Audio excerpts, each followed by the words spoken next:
नमस्कार. रोखोक आपलं स्वागत. प्रेक्षक मी डॉक्टर उदय निरगुडकर.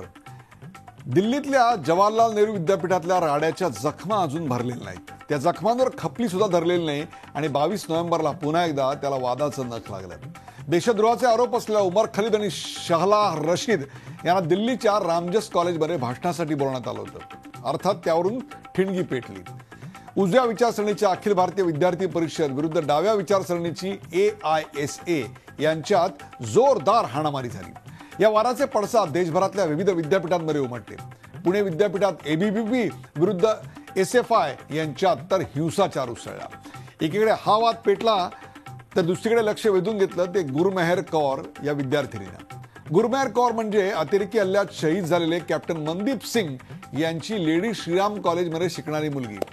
आम्ही ABVPला घाबरत नाही असं फोटो ट्विट तिनं केलं आणि वेगळाच वादाचा भडका उडाला. गुरमेहर कौर गेल्या वर्षभरापासून प्रोफाईल फॉर पीस या हॅशटॅगनं भारत आणि पाकिस्तान युद्ध होऊ नये अशी भूमिका मांडली. तिच्या त्या शांतता अभियानाला ना कुणाचा आक्षेप होता ना कुणाने साधी तिची दखल देखील घेतलेली होती.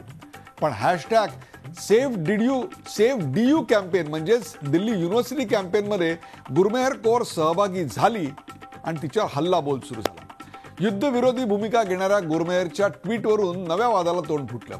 पाकिस्ताननं नाही तर युद्धानं माझ्या वडिलांचा बळी घेतला असा आणखी एक फोटो ट्विट तिने केलं. त्यावरून आगीत तेल ओतलं गेलं. डाव्या विचारसरणीच्या विद्यार्थ्यांनी तिला डोक्यावर उचलून घेतलं आणि उजव्या विचारसरणीवाल्यांनी तर थेट दाऊद ओसामा बिन लादेन यांचे फोटो टाकून तिच्यावर जोरदार टीकास्त्र सोडलं. काही अतिउत्साही माथे फिरून तर तिच्यावर बलात्कार करण्याच्या धमक्या दिल्या. त्यातच केंद्रीय मंत्री, सेलिब्रिटी, क्रिकेटपटू या कुणी याच्यात वादात उडी घेतली नाही मला सांगा. सगळ्यांनी या वादात उडी घेतली आणि वाद चिघळवून टाकला.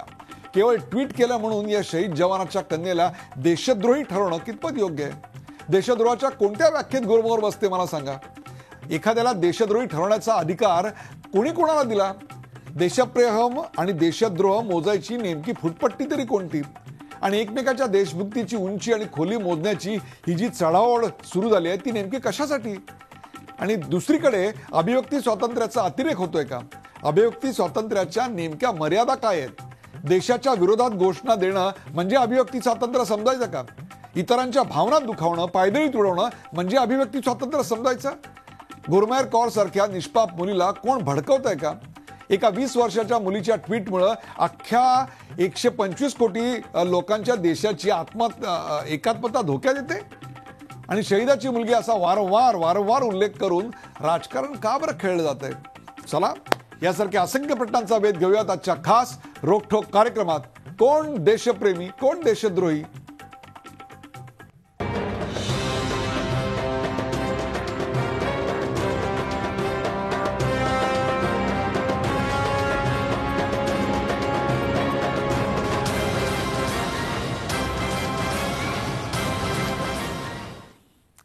कोण देशद्रोही, कोण देशप्रेमी? सुरुवातीला पाहूया या विषयाचा एक खास रिपोर्ट.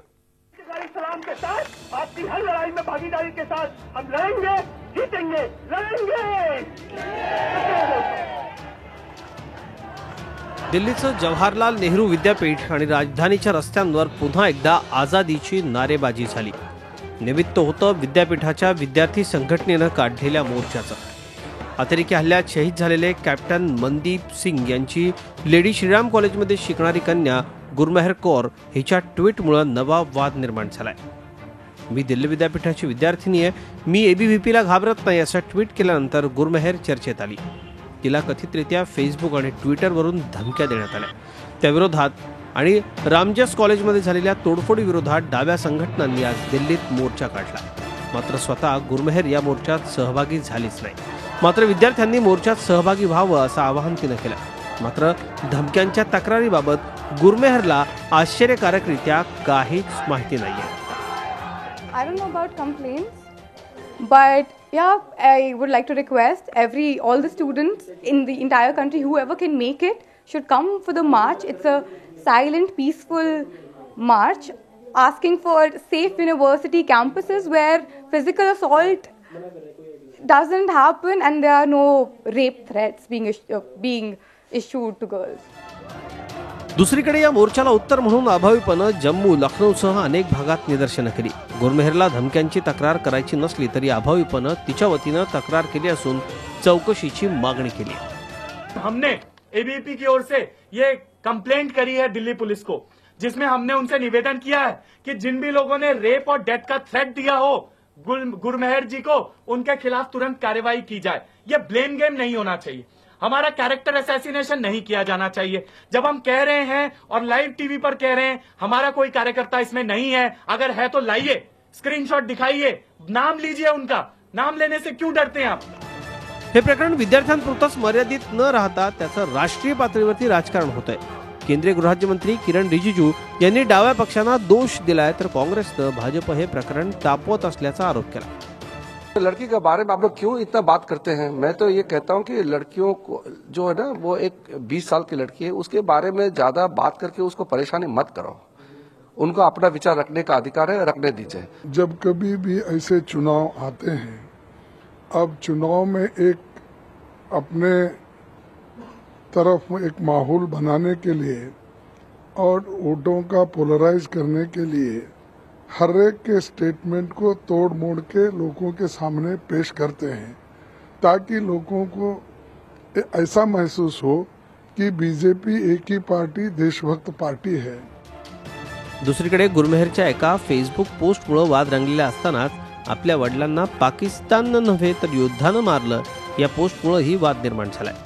असं म्हणून गुरमेहरनं देशासाठी बलिदान देणाऱ्या शहीदांचा अपमान केल्याची टीका सुरू झाली आहे. मेरे पिता को पाकिस्तान ने नहीं मारा, युद्ध ने मारा है, तो वो चीज मुझे गलत लगी, क्योंकि वो चीज हमारे देश के खिलाफ है.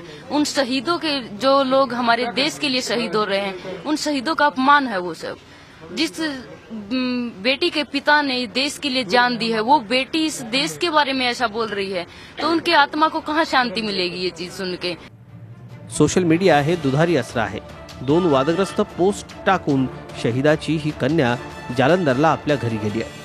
दिल्ली पोलिसांनी पंजाब पोलिसांना फोनवरून तिच्या सुरक्षेची काळजी घेण्यास सांगितलंय. मात्र उत्तर प्रदेश निवडणुकीचे 2 टप्पे अद्याप बाकी असताना जेएनयूचे विद्यार्थी पुन्हा एकदा दिल्लीच्या रस्त्यांवर उतरलेत, हे उल्लेखनीय आहे. Report Zee media.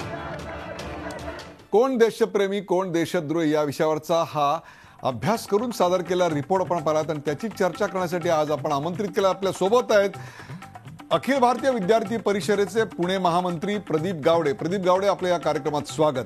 आपल्या बरोबर आहेत स्टुडंट फेडरेशन ऑफ इंडियाचे उपाध्यक्ष सोमनाथ निर्मलजी, आपलं या कार्यक्रमात स्वागत.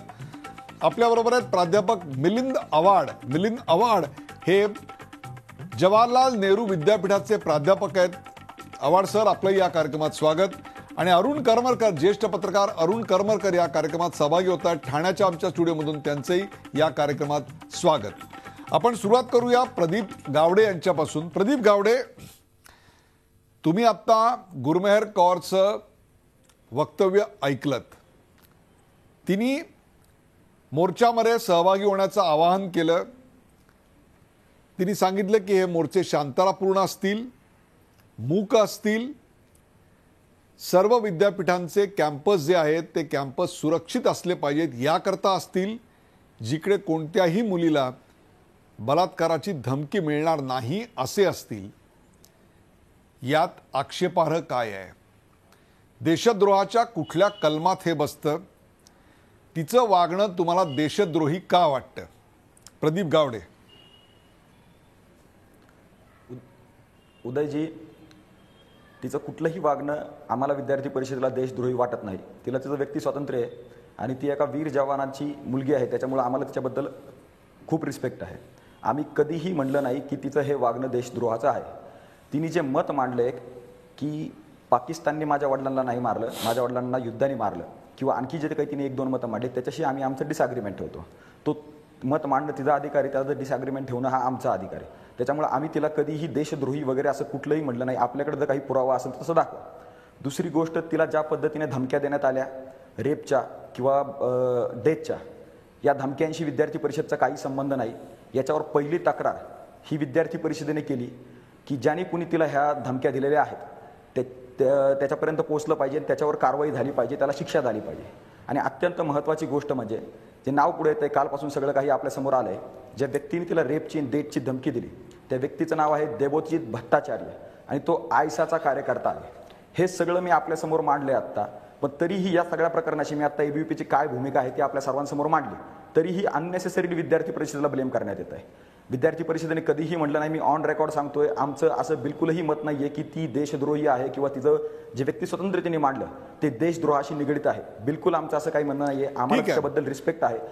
प्रदीप गावडे, तुम्ही तिच्या वडिलांबद्दल प्रदीप गावडे, तुम्ही तुमचा मुद्दा मांडलाय. तुम्ही 3 मुद्दे प्रदीप गावडे मांडले. त्यातला पहिला मुद्दा, अखिल भारतीय विद्यार्थी परिषद तिला देशद्रोही समजत नाही.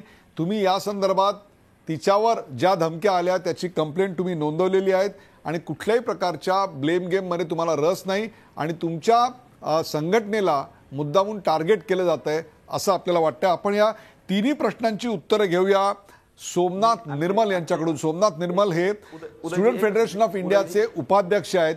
सोमनाथ निर्मल, ती देशद्रोही नाही असं आता सांगण्यात येत आहे. किंबहुना त्यातली पहिली कंप्लेंट ही एबीव्हीपीने नोंदवली. मग आपल्या संघटनेनं नेमकं काय केलं आणि जर ते तिला देशद्रोही म्हणत नसतील तर अखिल भारतीय विद्यार्थी परिषदेच्या विरोधात स्टुडंट फेडरेशन ऑफ इंडियाचा नेमका आक्षेप तरी काय आहे? सोमनाथ निर्मल प्लीज गो अहेड. सर, हा जो काय व्हिडिओ गुरमेहर कौर यांचा जो काय हा व्हिडिओ आहे तो व्हिडिओ 1 वर्षापूर्वीचा व्हिडिओ आहे आणि त्या 1 वर्षापूर्वीच्या व्हिडिओमध्ये जे काय त्या 13 स्लाइड्स आहेत त्या 13 स्लाइड जे काय अनेक स्लाइड्स आहेत त्याच्यापैकी 13वी जी काय स्लाइड आहे त्या स्लाइडवरती त्या एबीव्हीपीचा आक्षेप आहे. आता जर आपण पाहिलं तर जे काही तिनं जे काही संदेश देण्याचा प्रयत्न केलाय की शांतता असली पाहिजे आणि युद्धामुळे माझे वडील मारले गेलेत असा तिचा म्हणणं आहे. आपण जर पाहिलं तर आपला देश हा महात्मा गांधींचा आणि बुद्धांचा देश आहे आणि आपल्या या देशानं या 2 आपल्या चांगल्या नेत्यांनी अख्ख्या जगाला शांततेचा आणि अहिंसेचा संदेश दिला आहे. त्याच्यामुळे याच्या व्यतिरिक्त गुरमेहर कौर यांचं दुसरा काही संदेश नाही याच्यातून. आणि दुसरा मुद्दा की एबीव्हीपीचे कार्यकर्ते आता जे काय बोलले की आम्ही तिला देशद्रोही म्हणत नाही, तर हरियाणामधील जे काय मंत्री आहेत बीजेपीचे अनिल विज त्यांनी स्पष्ट असं म्हटलंय की गुरमेहर कौर यांचे जे काही समर्थक आहेत ते पाकिस्तानी आहेत आणि त्यांना देशाबाहेर हाकललं गेलं पाहिजे. म्हणजे एकीकडे एबीव्हीपीनं एक दुट्टप्पीपणाची भूमिका घ्यायची आणि बीजेपीनं थेट त्यांच्यावरती गुरमेहर कौर यांच्यावरती हल्ला करायचा. आता प्रदीप गावंड्यांनी जे नाव घेतलं त्याची सत्यता त्यांनी पुरावे समोर आणावेत की खरंच जो काही कोणी कार्यकर्ता आहे त्यांनी खरंच त्यांनी रेपची धमकी दिली आहे. सोमनाथ निर्मल एक मिनिट, मी हे प्रश्न सगळे त्यांना विचारणारच आहे, पण तुम्हाला मी प्रश्न असा विचारतोय की झाल्या प्रकाराची चौकशी व्हावी अशी पोलिसांकडे कंप्लेंट एबीव्हीपीने नोंदवली असं त्यांचं म्हणणं आहे. झाल्या प्रकाराची कंप्लेंट आपल्या संघटनेनं पोलिसांकडे नोंदवली का? झाल्या प्रकाराची पोलिसांकडे कंप्लेंट नोंदवली का? ऑलरेडी महिला आयोगानं ऑलरेडी याच्या संदर्भातली पोलिसांनी याची कंप्लेंट वगैरे करावी हे केलेलं आहे. आता एबीव्हीपीनं जे काही कंप्लेंट नोंदवली आहे हे कातडी बचावच आहे. एकीकडं अंतर्गतरित्या त्यांच्या गुरमेहर कौर यांची बदनामी करायची, बलात्काराच्या स्वरूपाच्या धमक्या द्यायच्या आणि दुसरीकडे कंप्लेंट नोंदवायची. तर हे कातडी बचाव धोरण आहे एबीव्हीपीचं, हे आपण समजून घेणं जास्त गरजेचं आहे. प्रदीप गावडे काय सांगाल? आमची स्पष्ट अशी भूमिका आहे की प्रदीप गावडे काय सांगाल तुम्ही? हे कातडी बचाव आहे, हे तुम्हाला नंतर सुचलेलं शहाणपण आहे. प्रदीप गावडे, हे नंतर सुचलेलं शहाणपण आहे. तुम्हाला तुमच्या विरोधातला प्रत्येक स्वर दडपून टाकायचा आहे, कारण केंद्रापासून पंचायतीपर्यंत आता तुमची सत्ता आहे असा यांच्या बोलण्याचा एकमेक रोग आहे. त्याहीपेक्षा सुद्धा सर्वात महत्त्वाचं म्हणजे शांततेचा प्रसार कधी आणि बुद्धाच्या देशात गुन्हा ठरतं का असा त्यांचा युक्तिवाद आहे. त्याला आपलं उत्तर काय आहे? नाही, बिलकुल नाही. ते तिचं मत आहे, ते तिने मांडलंय आणि बुद्धाच्या आणि महात्मा गांधीच्या देशात शांततेचा प्रसार होऊ शकतो हे आपण सगळे पाहतोय. पण जसं SFIला किंवा डाव्या संघटनांना जे काल मार्क्सचा आणि माओचा देश अपेक्षित आहे तसं इथं कधी नाही होणार. दुसरी गोष्ट सगळ्यात महत्त्वाची म्हणजे जे आता त्यांनी सांगितलं की आम्ही कातडी बजाव वगैरे, आम्ही कंप्लेंट केली. तुम्ही कुठल्या प्रकरणात कंप्लेंट केली? ज्यावेळेस JNUचं प्रकरण झालं आम्ही कंप्लेंट केली, तुम्ही काय नाही केलं, कारण की तुमचा इथल्या ज्युडिशियरीवर विश्वास नाही आहे. त्याचं कारण असं आहे की ज्यावेळेस मागं अफजल गुरुला फाशी झाली त्यावेळेस या सगळ्या संघटनांनी आयसा, SFI ह्यांनी JNUमध्ये ज्युडिशरीचा सुप्रीम कोर्टाचा पुतळा जाळला. तर त्याच्यामुळे ह्यांचा इथल्या कुठल्याही व्यवस्थेवर विश्वास एक मिनिट प्रदीप गावडे थांबा. प्रदीप गावडे आपण सोमनाथ निर्मल यांच्याकडून याच्यावर प्रतिक्रिया घेऊया. तुम्ही सुप्रीम कोर्टाचा पुतळा जेलमध्ये असताना जाळलात का? तुमच्या या देशाच्या सार्वभौमत्वावर, या देशाच्या अस्तित्वावर, या देशातल्या सरकारवर, या देशातल्या न्याय व्यवस्थेवर तुमचा विश्वास नाही असा आरोप होतोय आणि हा अत्यंत गंभीर आरोप आहे. याच्याविषयी काय सांगाल सोमनाथ निर्मल? प्रथमतः सर, जे काही प्रदीप गावडे यांनी मांडलं ते अत्यंत धादांत खोटारडेपणा आहे. न्यायालयाचा पुतळा आम्ही आतापर्यंत कधी जाळला नाहीये. SFIचा जो काही आमचा झेंडा आहे त्या सफेद झेंड्यावरती स्वातंत्र्य, लोकशाही आणि समाजवाद हे 3 अक्षर कोरले आहेत. त्याच्यामुळे आम्ही प्रत्येकाच्या स्वातंत्र्याचा आम्ही आदर करतो आणि आग्रह देखील धरतो आणि लोकशाही आमच्या नसानसात भिनलेली आहे. लोकशाही ही केवळ वरवर नाही तर स्थानिक पातळीपासून तर विद्यापीठ आणि महाविद्यालय पातळीपर्यंत ती लोकशाही रुजली पाहिजे. याच्यासाठी सुद्धा जी काही विद्यापीठाच्या निवडणुका आहेत त्या विद्यापीठाच्या निवडणुका झाल्या पाहिजेत. याच्यासाठीची आमची ठाम अशी भूमिका राहिली आहे. त्याच्यामुळं ABP कडून किंवा RSS प्रणित जे काही वेगवेगळ्या संघटना आहेत त्यांच्याकडून जे धादांत खोटारडेपणाचा जो काही आरोप केला जातो त्याच्यामध्ये कुठल्याही प्रकारचं तथ्य नाही. आम्ही संविधानाला मानतो आणि लोकशाहीला देखील मानतो. सोमनाथ निर्मल, आपण पुढच्या मुद्द्यावर जाऊया. त्यातला पुढचा मुद्दा असा आहे की आतापर्यंत तुमच्या कुठल्या कार्यक्रमामध्ये, आतापर्यंत तुमच्या कुठल्या उपक्रमामध्ये गुरमेहर कौर सहभागी झालेल्या होत्या का? किंवा ज्या पद्धतीनं आज तुम्ही तिच्या मागे ठामपणे उभ्या आहात, तिच्या मागे सगळा तुमची ताकद लावलेली आहे. तुमचा जर खरोखरच लोकशाहीवर विश्वास असेल तर मग पुणे विद्यापीठापासून ते अगदी दिल्ली विद्यापीठापासून ते इतर अनेक विद्यापीठात जो हिंसाचाराचा आगडोम उसळला तो कोणामुळे उसळला?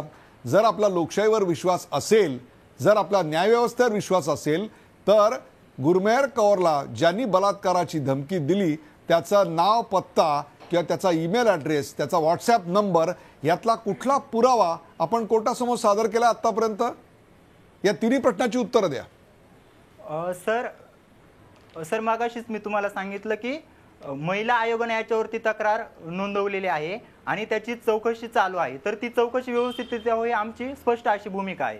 आता सर तुम्ही जो काय आगडंब उसळतो आहे आणि याला जबाबदार कोण आहे जे काय तुम्ही आता बोलतात सर, याच्यामध्ये एक आपल्या सावित्रीबाई फुले पुणे विद्यापीठाचं जर आपण उदाहरण घेतलं तर या सावित्रीबाई फुले पुणे विद्यापीठामध्ये की एकतर प्रशांत परिचारक यांनी केलेलं सैनिकांच्या पत्नीबद्दलचं वक्तव्य असेल किंवा माननीय शिक्षण मंत्री विनोद तावडेजी यांनी जे काही अभियांत्रिकीच्या विद्यार्थ्यांना दिलेली धमकी असेल, या मुद्द्यांना घेऊन आम्ही सावित्रीबाई फुले पुणे विद्यापीठामध्ये आमचे 5 कार्यकर्ते 24 तारखेला कॅम्पेन करत होते, पोस्टर चिटकवत होते.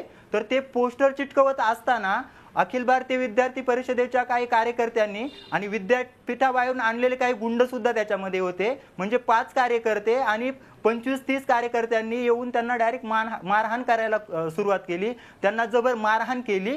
हा आगडोम कोण करते याच्यातून स्पष्ट होते. याच्यात दुसरा एक मुद्दा की ते सातत्यानं खोटारडेपणा जो काय चालू आहे याच्यामध्ये की तुम्ही पाहिला असेल सर, तुम्ही सुद्धा माध्यमांमधून दाखवले की जे काही पोस्टर्स आहेत विद्यापीठामध्ये चिटकवलेले, अखिल भारतीय विद्यार्थी परिषदेचा एकही पोस्टर फाटलेला नाही त्याच्यामध्ये आणि SFIचे पोस्टर त्याच्यामध्ये फाटलेले आहेत.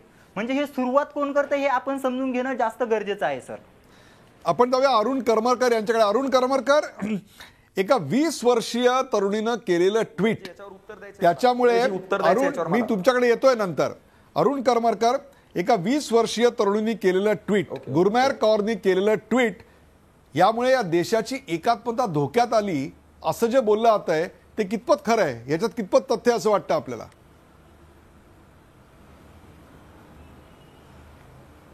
मी तरी असं विधान कोणी केलेलं ऐकलं नाही की तिच्या ट्विटमुळे देशाची एकात्मता धोक्यात आली. घटनाक्रमाची जी पार्श्वभूमी आहे ती पार्श्वभूमी रामजस महाविद्यालयामध्ये महाविद्यालयाच्या कल्चरल डिपार्टमेंटने आयोजित केलेल्या एका सेमिनारच्या पार्श्वभूमीवरती हा सगळा घटनाक्रम पुढे उलगडत गेलेला आहे. आणि त्या सेमिनारमध्ये उमर खलीदला निमंत्रण देण्यात आलेलं होतं. हे निमंत्रण त्यांना देऊ नये अशा प्रकारचा आक्षेप तिथल्या स्टुडंट्स युनियनच्या अध्यक्षांनी आणि युनियनच्या सदस्यांनी अधिकृतपणाने तिथल्या प्राचार्यांच्याकडे नोंदवलं. त्यावरून त्यांचं निमंत्रण रद्द केलं गेलं. पहिला दिवस सेमिनारचा शांतपणाने पार पडला आणि त्यानंतर दुसऱ्या दिवशी SFIच्या JNUच्या विद्यार्थ्यांनी एकत्र येऊन या सेमिनारला रद्द करण्याच्या प्राचार्यांच्या निर्णयाच्या विरोधात निदर्शनं करायला सुरुवात केली आणि त्यातून हा सगळा प्रकार पुढे वाढत गेलेला आहे. या निदर्शनाला प्रतिकार म्हणून विद्यार्थी परिषदेने निदर्शनं केली. दोन्ही संघटनांचे कार्यकर्ते एकत्र एकमेकासमोर आले आणि तिथे धक्काबुक्की झाली, मारहाण झाली. त्या मारहाणीबद्दलचीही पोलिसांकडे तक्रार माझ्या माहितीप्रमाणे विद्यार्थी परिषदेच्या दिल्ली शाखेने नोंदवलेली आहे. विद्यार्थी परिषदेच्या एका कार्यकर्त्याला लागलेला आहे त्यासंबंधीचा FIR देखील नोंदवला गेलेला आहे आणि त्यामुळे केवळ ट्विटवरनं हा सगळा एकात्मता धोक्यात आल्याचा आरोप केला गेला हे विधान चुकीचं आहे असं म्हणणं बरोबर नाही. एकूणच ज्याच्यावरती देशद्रोहाचा खटला चालू आहे त्या विद्यार्थ्याला विद्यापीठामध्ये किंवा कॉलेजमध्ये बोलवून विद्यार्थ्यांच्या समोर कोणता आदर्श आपण ठेवणार अशा प्रकारचा प्रश्न तिथल्या स्टुडंट्स युनियनच्या कार्यकर्त्यांनी पदाधिकाऱ्यांनी तिथल्या महाविद्यालयाच्या प्राचार्यांच्या समोर ठेवला. प्राचार्यांनी त्याचा सन्मान करत निमंत्रण रद्द केलं. बरोबर. ही घटनाक्रमाची पार्श्वभूमी जी आहे ती पार्श्वभूमी लक्षात घेतली पाहिजे आणि त्या पार्श्वभूमीवरती जर अशा प्रकारच्या घटना होऊ नयेत यासाठी केल्या गेलेल्या प्रतिकाराला गुंडगिरी म्हटलं जाणार असेल तर त्याच्यावरती आक्षेप घेण्याचा विद्यार्थी परिषदेच्या कार्यकर्त्यांना सर्व प्रकारचा अधिकार आहे. आता याच्यात दोन मुद्दे तुमच्या प्रतिपादनात निर्माण होत आहेत आणि त्याचं उत्तर आपण घेऊया. मिलिंद आव्हाड यांच्याकडून यातला जो एक तिसरा अँगल, तिसरा पर्स्पेक्टिव्ह आहे तो मिळतोय का बघूया. मिलिंद आव्हाड, या सगळ्या एका ट्विटमुळे आणि त्याहीपेक्षा सुद्धा अनेक सेलिब्रिटींनी याच्यात उडी घेतल्यामुळे हे प्रकरण चिघळलं का आणि अशा एका ट्विटमुळे देशाची एकात्मता धोक्यात येते का आणि ज्यांच्यावर देशद्रोहाचा खटला चालू आहे अशा व्यक्तींची भाषणं आयोजित करणं यामुळे या देशाची एकात्मता धोक्यात येते का आणि अशा प्रकारची भाषणं आयोजित करण्यामागचा हेतू हा अत्यंत विशुद्ध होता, त्यामध्ये दुसरी कुठली भावना नव्हती असं आपण ठामपणे सांगू शकता का? निश्चितपणे आत्ता जो एकूण घटनाक्रम आणि त्या ट्विटनंतर ज्या प्रतिक्रिया आहेत त्या प्रतिक्रिया आपण ऐकल्या. मला वाटतं या घटनेच्या अनुषंगाने एक व्यापक चर्चा महत्त्वाची आहे. ती अशी आहे की एकूणच देशामध्ये जे अभिव्यक्ती स्वातंत्र्य आहे त्या अभिव्यक्ती स्वातंत्र्याचं क्रिमिनलायझेशन सुरू आहे, गुन्हेगारीकरण सुरू आहे. मला स्वतःला असं वाटतं की देशामध्ये गेल्या 1-1.5 वर्षामधल्या ज्या सगळे वाद आहेत, प्रामुख्याने विद्यापीठीय परिसरामधले वाद आहेत, ते जर पाहिले तर विद्यापीठीय परिसर हे चिंतन आणि अभिव्यक्ती स्वातंत्र्याचं एक केंद्र आहे आणि या विद्यापीठीय परिसरामध्ये जर अभिव्यक्ती स्वातंत्र्यावरचं गुन्हेगारीकरण होणार असेल आणि ते करत असताना एक खूप मोठा फोर्स, मग संघटना असतील किंवा मोठा फोर्स ते करताना दिसतोय. मला स्वतःला असं वाटतं की हे जास्त गंभीर आहे.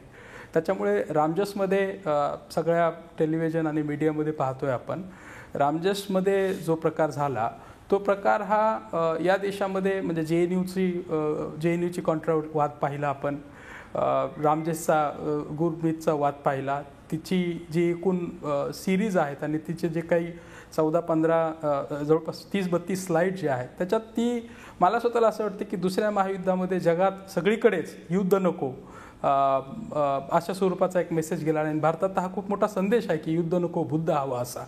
मला स्वतःला असं वाटतं की गुरमीत कौरनं जो संदेश दिलेला आहे की तिच्या बाबाला, तिच्या वडिलाला युद्धानं मारलेला आहे, कोणी एका देशानं मारलेला नाही, हा संदेश खूप महत्त्वाचा आहे.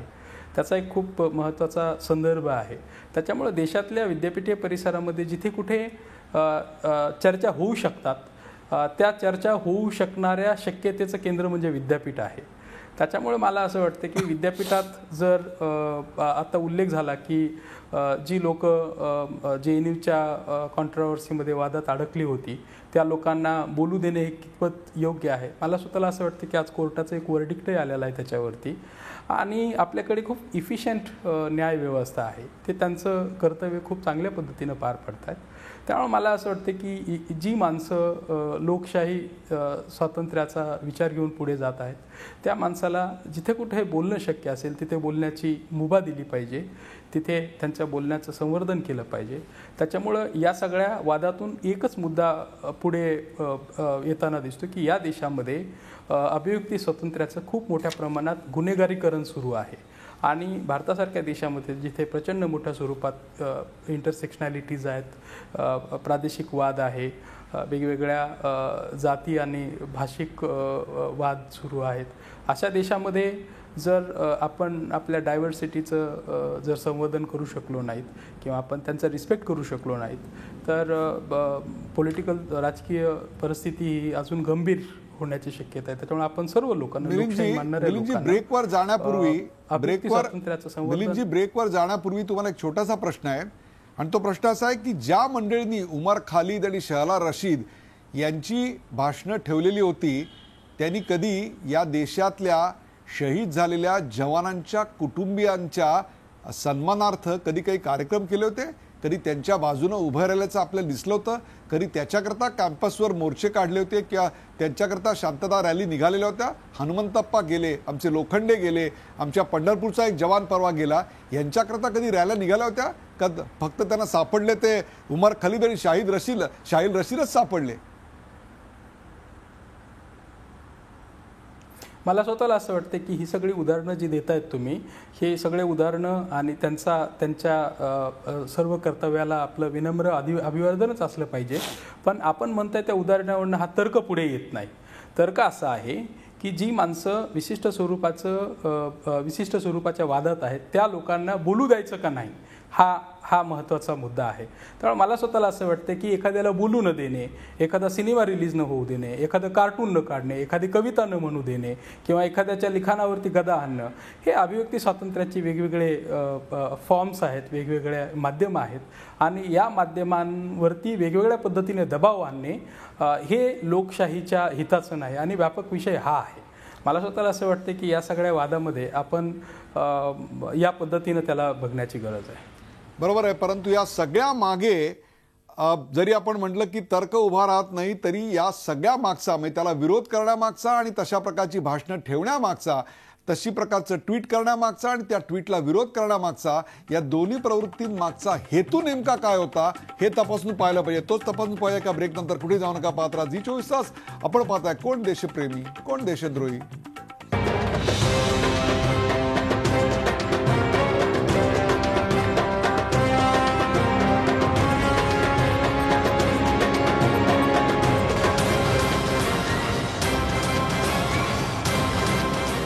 कोण देशद्रोही कोण देशप्रेमी या विषयाची रंगलेली चर्चा आपण पाहताय. प्रदीप गावडे, सोमनाथ निर्मल, मिलिंद आव्हाड आणि अरुण करमरकर आपल्या बरोबर आहेत. सुरुवात करूया प्रदीप गावडे यांच्यापासून. प्रदीप गावडे, सेफ दिल्ली युनिव्हर्सिटी या मोहिमेत जर गुरमीत कौरनी भाग घेतला नसता तरी आपण तिच्यावर तशीच टीका केली असती?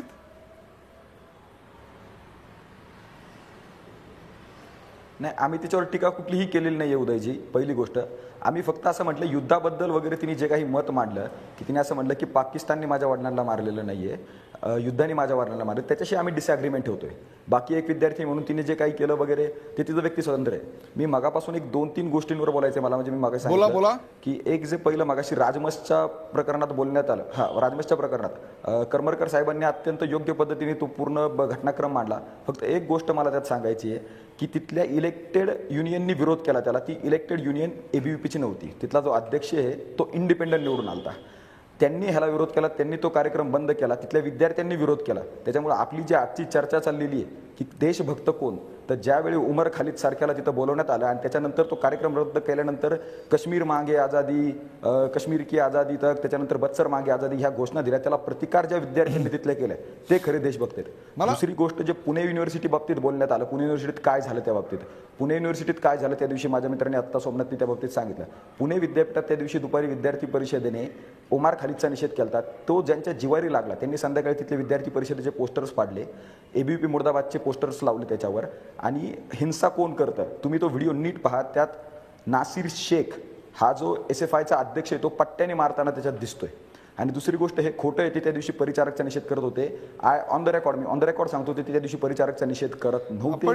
आम्ही विद्यार्थी परिषदेने परिचारकचा निषेध आमच्या प्रत्येक शाखांमध्ये केलेला आहे. त्याचे रेकॉर्ड मी 1 मिनिट कंप्लीट करतो. त्याचे रेकॉर्ड्स मी देऊ शकतो आता. सिलेक्टिव्ह आहे सर. प्रदीप गावडे, आपण आणि हे म्हणतात आपण हेतूंविषयी बोलतोय, त्या हेतूंवरचेच काही 2-3 प्रश्न मी आपल्याला विचारतो. सेफ दिल्ली युनिव्हर्सिटी या मोहिमेत भाग घेणारी आणि आपल्या विरोधात मतं व्यक्त करणारी आणि ABVPला मी घाबरत नाही असं म्हणणारी गुरमेहर कौर आज दिल्ली सोडून जलंधरला गेली. हा आपला विजय आहे की पराभव आहे? नाही, एक लक्षात घ्या, सेव्ह डुसू जे काही तिने कॅम्पेन चालवलं होतं त्यात तिने भाग जो काही घेतला त्याच्या बाबतीत आम्हाला काहीही कंप्लेंट नाही. एक व्यक्ती म्हणून तिला जे काही करायचं ते तिने केलं. दुसरी गोष्ट, ABVP पासून घाबरायला ABVPला घाबरायची कोणाचीही गरज नाही. ABVP स्टुडंट ऑर्गनायझेशन आहे. ओमार खालिदचे वडील जे सिमीमध्ये होते, ABVP इज नॉट सिमी. त्याच्यामुळे ABVP पासून कोणाला घाबरण्याची गरज नाहीये. ABVPचे कुठल्याही जर असं असेल प्रदीप गावडे, जर असं असेल तर ती जालंधरला परत जाते म्हणल्यानंतर रोज काम करते. प्रदीप गावडे, जर ती जालंधरला परत जाते असं म्हणल्यानंतर आपल्यापैकी कोणी ट्विट केलं का की तुला कोणापासूनही घाबरायची गरज नाही, तुला जालंधरला जायची गरज नाही, वी आर विथ यू, अशा प्रकारचं ट्विट आपल्यापैकी कोणी केलं? अगदी येस सर. Okay yes. तिने ज्यावेळेस पहिल्यांदा ट्विट केलं की I don't afraid from the ABVP, हे जे तिने ट्विट केलं त्याला जे रिप्लाय केलेले ते सगळे मी ऑन द रेकॉर्ड सांगतो. पहा, त्यात कित्येक ABVP कार्यकर्त्यांनी सांगितलं की तुला ABVP पासून घाबरण्याची काही गरज नाहीये. हे आम्ही एकदा नाही बऱ्याच वेळा सांगितलेलं आहे आणि आम्ही तिचं व्यक्ती स्वातंत्र्य पूर्णपणे मान्य करतो. मी हे पहिल्यांदा नाही सांगितलं की आम्हाला तिच्याबद्दल रिस्पेक्ट आहे. प्रदीप गावडे, आज ABVP वादाच्या आणि संशयाच्या भोवऱ्यात आहे याची आपल्याला कल्पना आहे का? ABVPचा फुल फॉर्म जो आपल्या संदर्भात केला जातोय तो अखिल भारतीय विद्यार्थी परिषद नाही तर आओ भैया विद्यार्थी पीटे असा केला जातोय. कारण हिंसाचाराला बढावा आपल्या संघटनेच्या मार्फत मिळतोय. म्हणजे ज्या चुका या हिंसावादी विद्यार्थी संघटना करतायत त्याच चुकीच्या मार्गावर ABVP चालली आहे असा आरोप केला जातोय. याचं काय उत्तर द्याल? उदयजी, हैदराबादमध्ये, केरळमध्ये आमच्या कार्यकर्त्यांच्या अक्षरशः खून पडलेले, त्याच्यामुळे आम्ही हिंसेवर कधी बिलीव्ह करत नाही. ती वाईटच आहे, त्याच्यामुळे आम्ही आमच्या बाजूने कधीही ती करत नाही आणि आम्ही त्याच्यात हेही करत नाही. डुसूमध्ये जे काही प्रकरण झालं त्याचे सगळे फुटेज काढा तुम्ही. आमच्या विद्यार्थिनी कार्यकर्त्यांचं मोलेस्टेशन करण्यात आलं. आमची दीक्षिता वर्मा म्हणून कार्यकर्ती होती, तिने कंप्लेंट फाईल केलेली आहे पण त्याच्या बाबतीत बिलकुलही चर्चा झालेली नाहीये. आमची महामेधा नागर म्हणून कार्यकर्ती, तिला मारहाण झाली, त्याच्या बाबतीत बिलकुलही चर्चा झालेली नाही. तुम्ही फुटेज नीट पहा, त्यात कोण मारते. दुसरी गोष्ट, Pradeep Gawade, let me try different. मारलं नाही. मला वेगळ्या पद्धतीने हा प्रश्न विचारू दे. कारण तुम्ही टीट फॉर टॅट, तुम्ही अनेक नावं घेणार, ती अनेक नावं काय आता तपासता येणार नाहीत. पण मी तुम्हाला छोटासा प्रश्न विचारतो की गुरमेहरची टिंगल करण्यामध्ये वीरेंद्र सहवाग फार आघाडीवर होता. आपल्याला याचा आनंद झाला की दुःख? नाही, बिलकुल आनंद दुःख होण्याचा त्यात काही प्रश्न नाहीये. पण जर गुरमेहरला व्यक्ती स्वतंत्र असेल तर ते वीरेंद्र सहवागलाही आहे. त्यात आनंद दुःख होण्याचा आमचा काही प्रश्न नाहीये. विद्यार्थी परिषदेने त्यात काही भूमिका घ्यावी असाही हा प्रश्न नाहीये. वीरेंद्र सहवागने काय करायचं तो वीरेंद्र सहवाग ठरवल, गुरमेहरने काय करायचं ते गुरमेहर ठरवल. विद्यार्थी परिषद कोण येतात ठरवणार. आम्हाला त्यात आनंद अथवा दुःख असं काही नाही. बरोबर आहे. मग ज्या गुरमेहरवर टिंगल करणारे ट्विट वीरेंद्र सहवागकडून आले त्याच वेळेला तिच्यावर बलात्काराची धमकी देणाऱ्यांच्या विरोधात ट्विट आले नाही याची नोंद आपण घेतली का? बरेच ट्विट आले सर, बरेच ट्विट आले. तिच्यावर ज्यांनी बलात्काराची धमकी दिली त्याच्यावर बरेच ट्विट आले.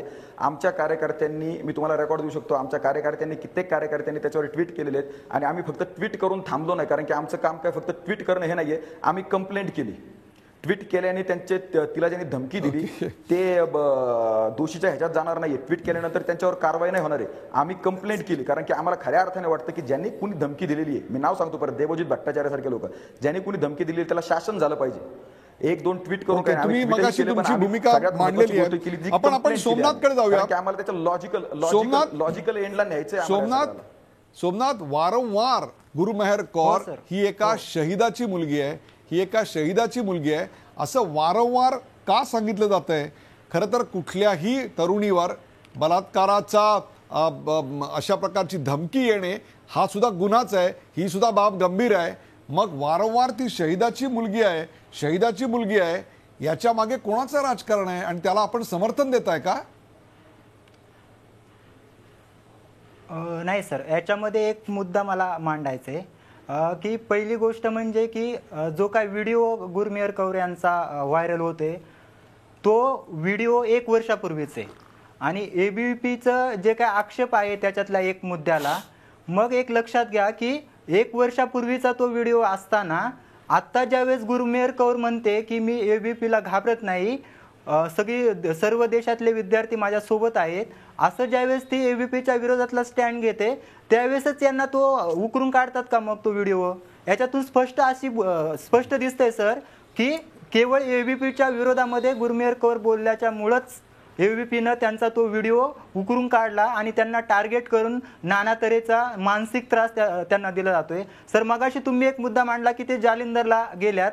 खऱ्या अर्थानं हा जी काय अभिव्यक्ती स्वातंत्र्य आहे हा अभिव्यक्ती स्वातंत्र्याचा खरं म्हणला तर पराजय आहे आपल्या देशातला की एका मुलीला तिनं ट्विट केल्याच्या नंतर तिला भीतीपोटी घरी जावं लागते. हा एक मुद्दा मला इथं स्पष्ट करावाचा वाटतो. सर एक दुसरा मुद्दा मगाशी माझ्या मित्र प्रदीप यांनी मांडला की ते असं सावित्रीबाई फुले पुणे विद्यापीठाच्या बाबतीतला की ते म्हणत होते की परिचारकांचा मुद्दा हा काही मुद्दाच नाही, काहीतरी खोटं नाटक करून कार्यकर्ते. नाही सर 2 मिनिट मला कंप्लीट करू द्या. नाही सर मला एक तेवढा मुद्दा फक्त कंप्लीट विरोध करत नव्हते हे मी ऑन रेकॉर्ड सर तुम्हाला सांगतो 23 तारखेला आम्ही आपल्या विद्यापीठाचे कुलगुरू असतील किंवा पोलीस प्रशासन असेल यांना आम्ही 23 तारखेला निवेदन दिले की परिचारक माननीय शिक्षण मंत्री यांच्या निषेधार्थ त्यांनी जे काही वक्तव्य केलेत त्यांच्या निषेधार्थ आम्ही 27 तारखेला निदर्शन करतोय. सोमनाथ तुम्ही हा मुद्दा मांडलाय. सोमनाथ तुम्ही हा मुद्दा मांडलाय. मगाशी जो मी तुम्हाला प्रश्न विचारला होता गुरमेहर कौर जालंधरला परत गेली, तो जो त्यांना प्रश्न विचारला होता तसाच प्रश्न मी तुम्हाला आता विचारतोय की खरोखरच लेखक, प्राध्यापक, विचारवंत, कलावंत अभिव्यक्ती स्वातंत्र्याच्या बाजूने बोलतात, वेगळा विचार मांडतात, त्यांना संरक्षण घ्यावं इतकी वाईट परिस्थिती या देशात आली असं खरोखरच तुम्हाला वाटतं का? सर एकंदरीतच आता या प्रकरणातून जर आपण पाहिलं तर परिस्थिती तशीच आहे.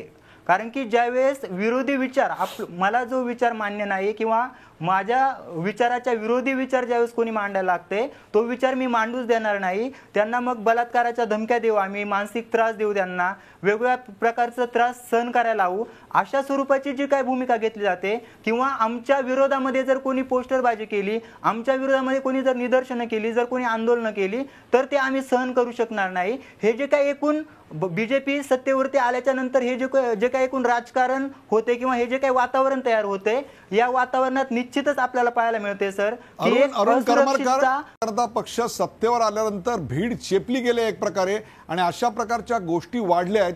आक्षेपाचा मुद्दा किंवा आक्षेपाचं मूळ जे आहे अरुण करमरकर ते नरेंद्र मोदी यांचं सरकार सत्तेवर येण्यावर आहे. आपण खरोखर त्याच्याशी सहमत आहात?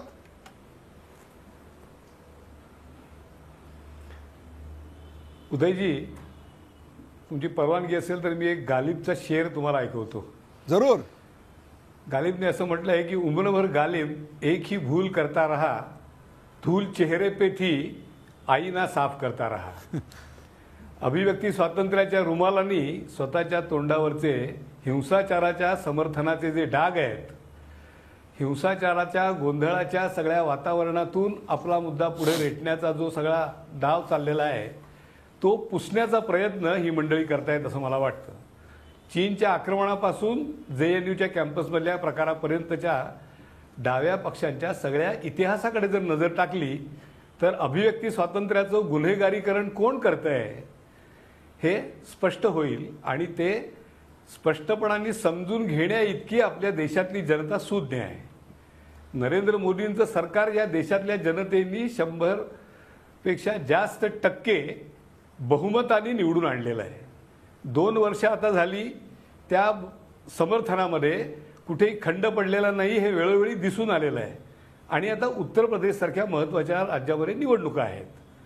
त्यामुळे त्याच विजयाची पुनरावृत्ती उत्तर प्रदेशमध्ये होईल की काय अशा प्रकारची बरोबर, या भीती जर निवडणुकीच्या त्याला वाटली तोंडावर असेल, तर ती हाच त्यांची हाच भीती तर आहे. खरा त्याच्याविषयी हाच तर मला खरा हाच भाष्य तर खरा करण्याची मुद्दा काही आहे. आवश्यकता वाटत नाही. हाच तर तुम्ही योग्य मुद्दा मांडला आणि त्याचा संबंध हा एकूणच या गुन्हेगारीकरण हा जो मुद्दा मिलिंद आव्हाड यांनी मांडला होता त्याच्याशी आपल्याला जोडता येईल.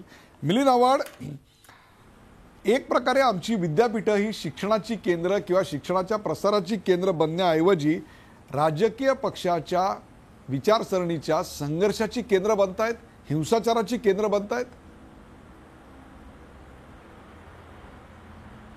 दुर्दैवानं परिस्थिती तशी होताना दिसतीये. परंतु मला साधारणतः असं वाटते की विद्यापीठाची जी संकल्पना आहे ती हीच आहे की विद्यार्थी किंवा विद्यापीठाशी संबंधित असणारा जो कोणता घटक आहे तो घटक हा त्यांची राजकीय, सामाजिक, सांस्कृतिक, बौद्धिक स्वायत्तता जी आहे ती टिकून तो सामाजिक वैचारिक जीवनात काम करत असताना दिसतो. मला स्वतःला असं वाटतं की आता उल्लेख झाला की सत्तेशी संबंधित असणाऱ्या परिघावरचे जे संघर्ष आहेत ते संघर्ष सत्ता संबंधित अधोरेखित करताना दिसते. त्यामुळे मला असं वाटतं की परिघावरचे जे कोणते संघर्ष आहेत किंवा वंचितांचा विचार सांगणाऱ्या जे कोणते घटक आहेत त्या घटकाला सत्ता केंद्र कायमस्वरूपी खूप लवकर गिळंकृत करतात हे इतिहासात दिसलेलं आहे आणि आत्ताही ते दिसतंय. त्यामुळे मला स्वतःला असं वाटतं की संपूर्ण देश काय विचार करतो किंवा संपूर्ण देशाचं मॅन्डेट काय आहे हे फक्त मतदानातून निश्चितपणे आपल्याला त्याचा आदर आहे आणि आपली ती एक सिस्टम आहे.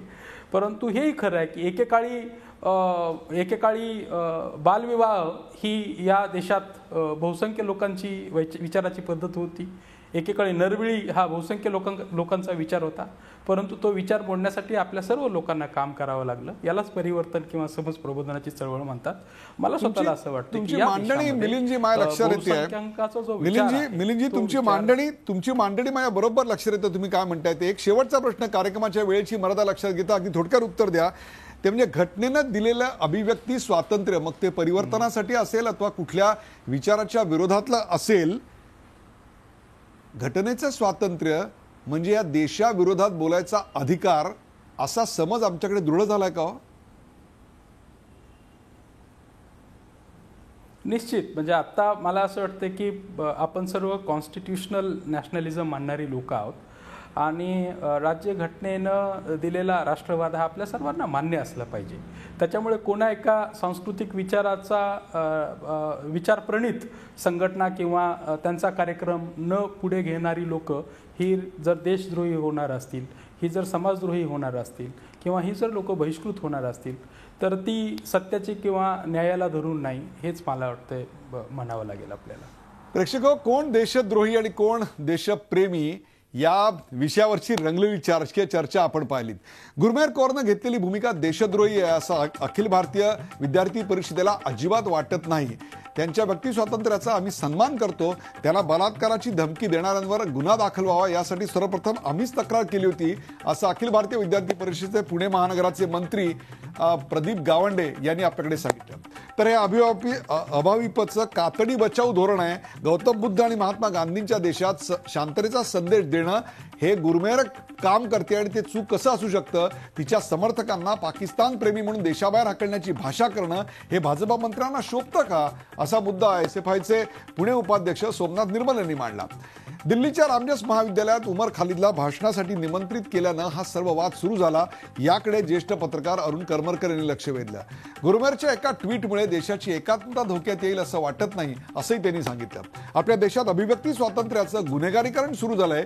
युद्ध नको, बुद्ध हवा हा संदेश गुरमेहरने दिलाय. त्यावर विद्यापीठ परिसरात चर्चा व्हायला हवी.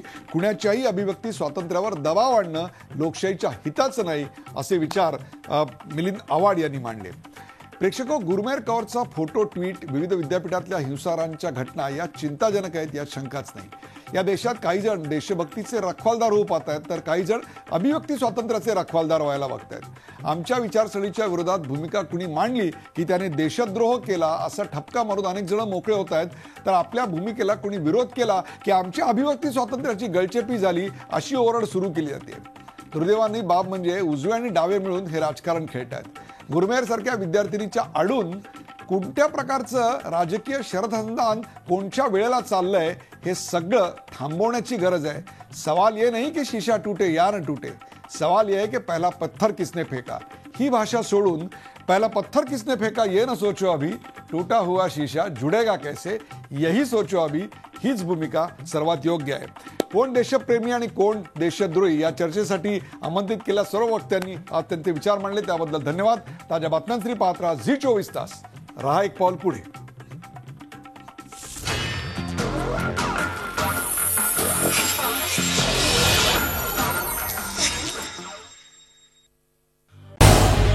झी 24 तास रहा एक पाऊल पुढे.